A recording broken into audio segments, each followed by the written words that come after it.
Hi everyone. Today we're going to talk about Football Seasons. Football Seasons is an original deck builder for iOS that actually has more in common with, say, Blood Bowl Team Manager than Dominion. Let's look at this original game on iOS and see how it plays. The game starts you out with a team of basic cards. Each time you have these basic players, and they can be trained for different purposes. As you can see, there's different stats. There's fame points, which are victory points. There's money, which lets you buy new cards. There's the draw more cards, which lets you get more cards in your deck, as well as the ball, which is strength in a certain match. During the game, you're going to be applying your players to different matches. This is very similar to something like Blood Bowl Team Manager. However, there's a lot of different things going on here, and you kind of assign everything at once rather than reaction cards to other players at the match. So in this case, I'm playing down a certain number of cards, and my goal is to get more than my opponent.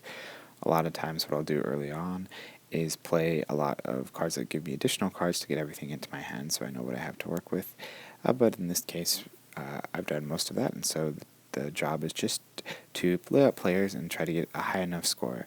Now, there are several matches I need to play on, as well as the league standings. The league standings are just an overall point total where you can apply up to 12 points. As you can see, it says max 12 on the screen. So you have to balance all these things and do the best that you can to win where you can.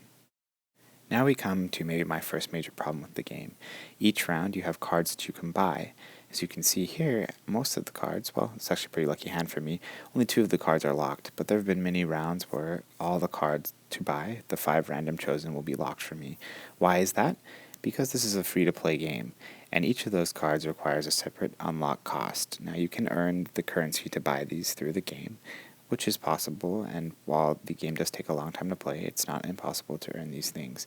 However, the cost of unlocking all the cards would be somewhere around $40 or so, which is pretty steep, which wouldn't be a big deal if it didn't directly affect your gameplay if you haven't purchased them.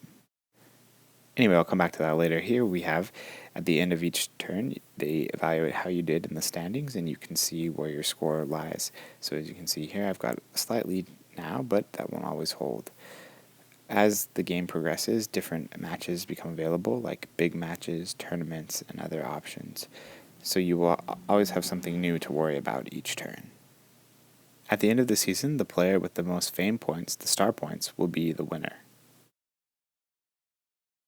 As you can see here, there's definitely a high in-app purchase system in the game. As you can see, 100 credits, which is about 1 player, is $2, which is pretty steep. There also are some players that are only 40 credits and things like that. Again, this is not a huge issue in terms of in-app purchases. I think the free-to-play model is not evil. I'm not one of those zealots. But I feel like in this game, because if you do not buy the cards, you can be totally crippled in a whole turn of the game. It does seem like a very strange mechanic and really untrue to the true gameplay of board games. Otherwise, we do have online play and leaderboards, which you can play against other players. Also, kind of your reputation in playing against others. There's definitely a lot to do here, and there's definitely people willing to play online. And it definitely uses just the basic game center, which I actually liked the green felt a little bit more than this. But yeah, we're definitely have those options if that's what you're into. I definitely enjoy the game so far, and I think playing online would be interesting, though it might be quite a long game since there is a lot going on. In conclusion, I feel like this game does a good job at many things. There's a nice game under the hood at its core. It takes the best parts of Dominion and Blood Bowl Team Manager and combines them in an interesting way. I don't think it's a clone in any way of those games, but it definitely takes elements of deck building that you've seen and combines them in a new way. Some players may be annoyed that you can't directly react to what other players are doing, but you can be reliant upon yourself to know where you should manage your resources and where you should put your players to get the best result, where you're going to win fame this turn and where you're going to let yourself lose. All of this, though, for me, is marred by an in-app purchase system that just doesn't seem practical or fair, because if you haven't purchased something, it suddenly isn't available to you in the game at all, but can come up in the game and block you from actually purchasing something you can use. It really becomes a system that I think is broken.